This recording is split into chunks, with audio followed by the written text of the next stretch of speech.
గం గణపతి నమః. మాఘ పురాణము 16వ అధ్యాయము. Welcome back to Anu devotional voice. నేను మీ అను. ఓ దిలీప మహారాజా, పార్వతికి పరమేశ్వరుడు చెప్పిన సుమంత్రుని కథ విన్నావు కదా. పార్వతి కోరికపై పరమేశ్వరుడు చెప్పిన మరొక గాథను కూడా వివరించదును, వినుము అని వశిష్ఠుడు ఇలా చెప్పసాగాడు. మాఘమాసంలో నదీ స్నానము అత్యంత పుణ్యప్రదమైనది. ఈ మాసమందు 30 రోజులు విడవకుండా నదీ స్నానము చేసిన వారు గొప్ప ఐశ్వర్యవంతులు కాగలరు. మాఘమాసమందలి నదీ స్నానము ప్రారంభించిన తరువాత వారు పడుతున్న కష్టములన్నీ కూడా క్రమేపీ అంతరించిపోతాయి.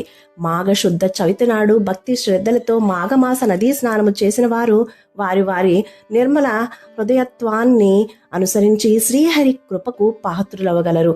ఇక్కడ భక్తి శ్రద్ధలు, నియమ నిష్టలు, ఏకాగ్రతలు ప్రధానమైనవి అని పార్వతికి పరమేశ్వరుడు వివరించగా, పార్వతి మరల, నాథ, లక్ష్మీనారాయణలను ఈ వ్రతము ద్వారా ఆరాధించిన ఎడల వారి యొక్క కోరికలు తీరుతాయి అని చెప్పితారు కదా.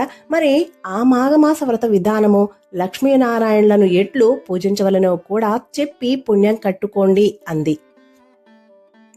అప్పుడు పరమేశ్వరుడు పార్వతితో ఇలా చెప్పసాగాడు. దేవి, మాఘమాసమందలి శుద్ధ చవితి నాడు ఉదయాన్నే కాలకృత్యములు తీర్చుకొని నదీ స్నానము చేసి శుచిగా పవిత్రుడు కావాలి. పిమ్మట నదీ తీరమందు గాని గృహమునందు గాని మండపమును నిర్మించాలి. ఆ మండపమును సర్వాంగ సుందరంగా రంగురంగుల ముగ్గులతో అలంకరించాలి. మండపము మధ్యలో అష్టదళ పద్మ ముగ్గును వేయాలి. లక్ష్మీనారాయణల విగ్రహాలను ఆ మండపము మధ్యలో ఉంచి పలు రకాల పుష్పాదులతో అలంకరించాలి. ఆ విగ్రహాలకు గంధము పూసి పసుపు కుంకుమ అక్షంతలతోనూ కర్పూరము అగరవత్తులు మనకు పూజా ద్రవ్యములతోనూ పూజించి ధూపదీప నైవేద్యాలను ఇవ్వాలి. పిమ్మట రాగి చెంబునొక దాన్ని తీసుకొని అందు స్వచ్ఛమైన నదీ నీటిని పోసి మామిడి చిగుళ్లను అందులో ఉంచి దానిపై కొబ్బరికాయ పెట్టి దానికి కొత్త వస్త్రము కప్పాలి. లక్ష్మీనారాయణల ప్రతిమను ప్రతిష్ఠించాలి. మండపం మధ్యలో సాలగ్రామం నుంచి పూజించి ధూపదీప నైవేద్యాలను సమర్పించాలి.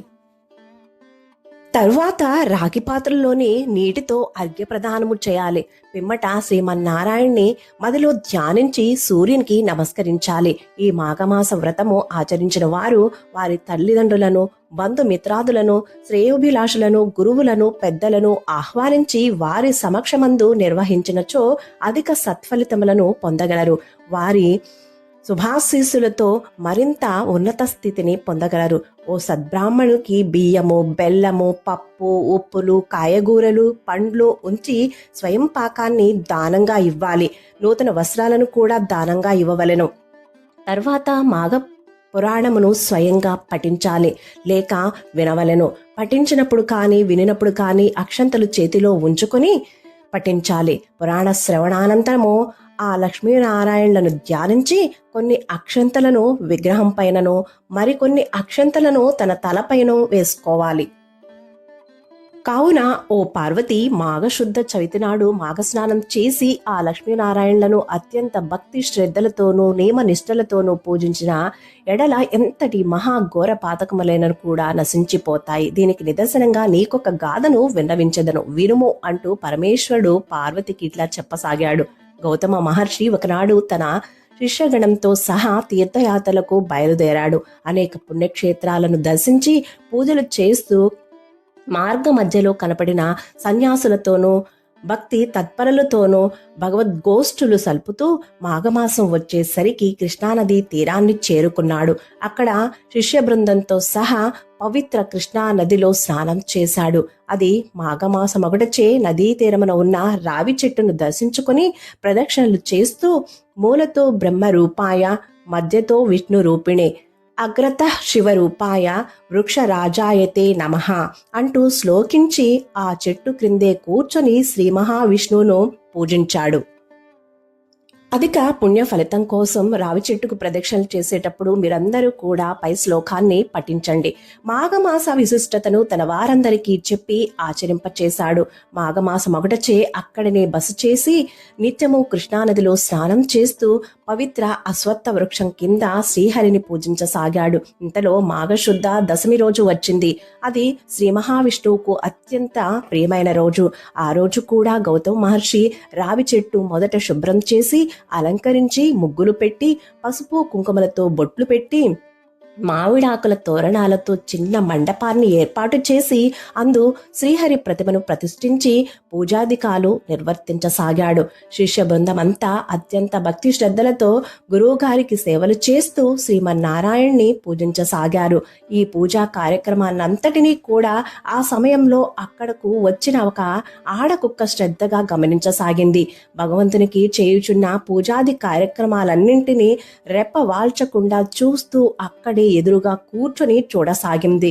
ఆ కుక్కను గమనించిన శిష్యులు ఒక చిన్న కర్రతో దానిని అదిలించి అవతలకు వెళ్ళగొట్టగా ఆ కుక్క తనకు తెలియకుండానే చెట్టు చుట్టూ తిరిగి మరలా వచ్చి చూడసాగింది. ఈ విధంగా శిష్యులు కుక్కను అదిలించడం, అది చుట్టూరా తిరిగి మరలా వచ్చి చేరడం జరుగుతుంది. అలా ఆ ఆడకుక్క 3 సార్లు చెట్టు చుట్టూ తిరిగి ప్రదక్షిణం చేయడం వలనను, అది మాఘమాసమగుట వలనను దాని పాపము హరించుకుపోయింది. 3వ ప్రదక్షిణం అయిన వెంటనే ఆ కుక్క కాస్త ఒక మహారాజుగా మారిపోయింది. రాచరికపు దుస్తులతో సకల ఆభరణాలతో తలతల మెరుగుతున్న ఆ మహారాజు గౌతమ మహర్షి ముందు నిలబడి ముకుళిత హస్తుడై వినమ్రంగా నమస్కరించగా ఈ వింతను చూసిన వారందరూ కూడా విస్తూపోయారు. అంతటా గౌతమ మహర్షి, ఓ రాజా, నీవెవరువు? నీ వెట్లు కుక్కవైతివి, నీ వృత్తాంతమును వివరించమని ప్రశ్నించాడు. అప్పుడు ఆ రాజు, ఓ తాపసోత్తమా, నేను కళింగదేశపు మహారాజు చంద్రవంశ రాజును. నా పేరు జయచంద్రుడు. అన్ని విద్యలేందు ఆరితేరి అంతులేని ప్రావీణ్యతను సంపాదించాను. నా పరిపాలనలో ధర్మమునకు, న్యాయమునకు, దయా దాక్షిణ్యములకు కొదవలేదు. మిక్కిలి ధర్మయుక్తంగా ప్రజలను కన్న బిడ్డల వలె పాలించాను. గోదానము, భూదానము, హిరణ్యాది దానములెన్నింటినో చేశాను. ప్రజలకు ఉపయోగపడే పనులెన్నింటినో చేసి తిని చెరువులు, బావులు త్రవ్వించాను. మొక్కలను నాటించాను. సత్రములు కట్టించాను. అన్నదానములు, తిలదానములెన్నింటినో చేసి తిని పశుపక్షాదులకు కూడా ఆశ్రయం కల్పించాను. పుణ్యకార్యాలెన్నింటినో చేశాను. అనేక దేవాలయాలు, దేవతా విగ్రహాలు చేయించాను. యజ్ఞయాగాదులెన్నింటినో చేయించాను.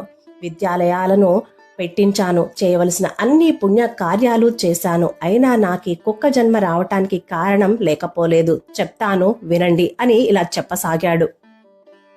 ఒకనాడు ఒక ఋషి శ్రేష్ఠుడు నా రాజదర్బారుకు వచ్చి, రాజా, నేనొక యాగం చేయ తలపెట్టి తిని, యజ్ఞము చేయటన్నా మాటలు కాదు కదా, దానికెంతో ధనము అవసరమవుతుంది. కావున ధన అవసరానికే నీ వద్దకు వచ్చాను అన్నాడు. అంతటా నేను ఆ ముని శ్రేష్ఠునికి సకలోపచారాలు చేసి సత్కరించి, స్వామి, మీరు చేయబోయే యజ్ఞమేమిటో తెలుసుకోవచ్చా అని అడిగి తిని, అందట ఋషి పుంగవుడు, రాజోత్తమ, నీకు కొన్ని రహస్య విషయాలు చెప్పెదను, విను. ఈ నెల యందు సూర్యుడు మకర రాశిలో ప్రవేశిస్తాడు. నాటి నుండి మాఘమాసము ప్రారంభమవుతుంది. ఆనాడు సూర్యోదయమైన తరువాత నీవు ఏదైనా నదిలో స్నానమాచరించి భక్తి శ్రద్ధలతో భగవంతుడైన శ్రీమన్నారాయణ్ణి పూజించి మాఘమాస మహత్యంను చదువుట కానీ, చదివించుకొని వినుట కానీ చేస్తే నీకు వైకుంఠ ప్రాప్తి కలుగగలదు. అశ్వమేధ యాగం చేసినంత ఫలితం కలుగుతుంది. తీర్థయాత్రలు, దాన ధర్మాలు చేసినంత ఫలితం సిద్ధిస్తుంది. మాఘశుద్ధ సప్తమి ఆదివారం కానీ, దశమి ఆదివారం నాడు కానీ, మాఘశుద్ధ పౌర్ణమి నాడు కానీ ఉదయాన్నే మాఘస్నానం ఆచరించినచో ఎంతటి ఘోర పాపముల నుండైనా సరే విముక్తుడు కాగలవు. ఇది సత్యము. మాఘమాసముకు అంతటి ప్రత్యేకత కలదు. ఇతర జాతులు వారు మాఘమాస వ్రతాన్ని చేసినచో వారు మరుజన్మలో బ్రాహ్మణ జన్మ ఎత్తగలరు. కావున నీవు కూడా ఈ మాఘమాస వ్రతాన్ని చేసి ధన్యుడు కమ్ము అని సలహా ఇచ్చాడు. మాఘమాస మహత్యము తెలియని నేను ఆ ముని సత్తమునితో, ఏమిటి, మాఘమాస వ్రతం చేస్తే వైకుంఠ ప్రాప్తి కలుగుతుందా? చేసిన పాపాలన్నీ పోతాయా? ఇదంతా నేను విశ్వసించాలా? ఎక్కడైనా మంత్రాలకు చింతకాయలు రాలుతాయా? ఏ మునీశ్వర, నేనేమైనా మూర్ఖుడిని అనుకుంటున్నావా? నువ్వు చెప్పినవన్నీ నమ్మడానికి అంటూ ఎగతాళి చేశాను. ఇవన్నీ అతిశయోక్తులే కాని మరొకటి కాదు అంటూ ఆయన మాటలను కొట్టిపారేశాను. నేను ఏమి చేయను, నేను చేసే పనులే నన్ను కాపాడతాయి అంటూ గర్వంతో విర్రవీగాను. మీ ఈ నీతి బోధలు మరెవ్వరికైనా చెప్పండి, నాకు కాదు అంటూ చులకనగా తీసి పారేశాను. ఆ మునిసత్తముని యొక్క అహం దెబ్బతిన్నది. కోపం వచ్చింది. సరే రాజా, నేను నీ మేలు కోరి చెప్పదలుచుకున్నవి చెప్పాను, తర్వాత నీ ఇష్టం అంటూ వెళ్ళిపోబోయాడు. అంతటా నేను ఆయన్ను బ్రతిమాలి ఆయనకు కావలసిన ధనం ఇచ్చి సగౌరవంగా పంపివేస్తుంది. ఆ తర్వాత నాకు వార్ధక్యం సమీపించి మరణించితిని. అప్పటి నుండి వరుసగా 7 జన్మల నుండి కుక్క జన్మ ఎత్తుతూనే ఉన్నాను. మీరు చేయు పూజాస్థలము చుట్టూ ప్రదక్షిణ చేయుట వల్లనే మరలా నాకీ పునర్జన్మ వచ్చినది. నా రాత ఇంతకాలానికి తిరగబడింది. విధివ్రాత తప్పించనెవరితరము?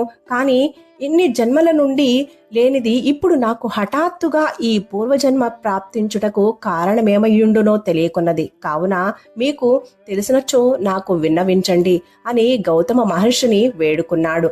అప్పుడు గౌతమ మహర్షి తన మేధస్సుతో చూసి, రాజా, మాఘమాసము దాని విశిష్టత పట్ల నీవు చులకన భావంతో ఉండట వల్ల నీకా కుక్క జన్మ సంక్రమించింది. కానీ నేడు అదే మాఘమాసమున అదే వ్రతము జరుగుతుండగా నీకు తెలియకుండానే నీవు ముమ్మారు ప్రదక్షిణలు చేసిన ఫలితంగా నీకు మరలా రాజయోగ జన్మ సిద్ధించినది. మేము చేయబోవు మాఘమాస వ్రతము నైవేద్యమును తింటానికై నీవు వచ్చితివి. కానీ మా శిష్యులు అదిలించడంలో తెలియకుండానే నీవు ప్రదక్షిణలు చేసితివి. దాని ఫలితమే ఈ రాజజన్మ. కావున మాఘమాసమందు శ్రీమన్నారాయణకి వ్రతం చేసినను, చూసినను, పఠించినను, విన్నను ఎంతటి పుణ్యం ప్రాప్తిస్తుందో అనుభవపూర్వకంగా గ్రహించితివి కదా. తెలియకుండానే ఇంతటి మహాపుణ్యం లభిస్తుంటే ఇక మాఘమాస వ్రతాలు, దాన ధర్మాలు మొన్నగనవి ఆచరించనచోవచ్చు పుణ్యఫలితం ఎంత ఉంటునో ఊహించగలవా అంటూ రాజుకు విన్నవించుతుండగా పక్కనే ఉన్న చెట్టు తొర్రలో నుండి ఒక కప్ప బెకబెకమంటూ వచ్చి గౌతమ మహర్షి పాదాలపై బడి బెకబెకమంటూ గెంతుతూ అరుస్తూ మండపం వద్దకు వచ్చి శ్రీమన్నారాయణుని చిత్రపటాలు, విగ్రహాలను చూచుచుండగానే అది ఒక అందమైన నవయవన తపస్వినిగా మారిపోయింది. ఆ కప్ప మునికన్యగా మారిపోవడాన్ని చూసి గౌతముడు మనకు వారంతా కూడా ఆశ్చర్యపోయారు. ముగ్ధ మనోహర రూపంతో ఉన్న ఆ మునికన్య అటూ ఇటూ చూసి గౌతమి మహర్షి వద్దకు వచ్చి ఆయన పాదాలకు నమస్కరించింది. గౌతముడు ఆమెను దీవించగానే ఆమెకు తన పూర్వజన్మ వృత్తాంతమంతా కూడా జ్ఞాపకం వచ్చింది. అంతటా గౌతముడు ఆమెను, తపస్విని, నీవెవరువు? నీ పేరేమిటి? నీ వృత్తాంతమంతయు వివరించమని ప్రశ్నించాడు. ఆమె తన పూర్వజన్మ వృత్తాంతం అంతటినీ కూడా ఇలా చెప్పసాగింది. మాఘపురాణము 16వ అధ్యాయము సమాప్తము. సర్వే జనా సుఖినో భవంతు. శుభం. Thank you for watching. Please subscribe my channel. Please like, share, comment on my video.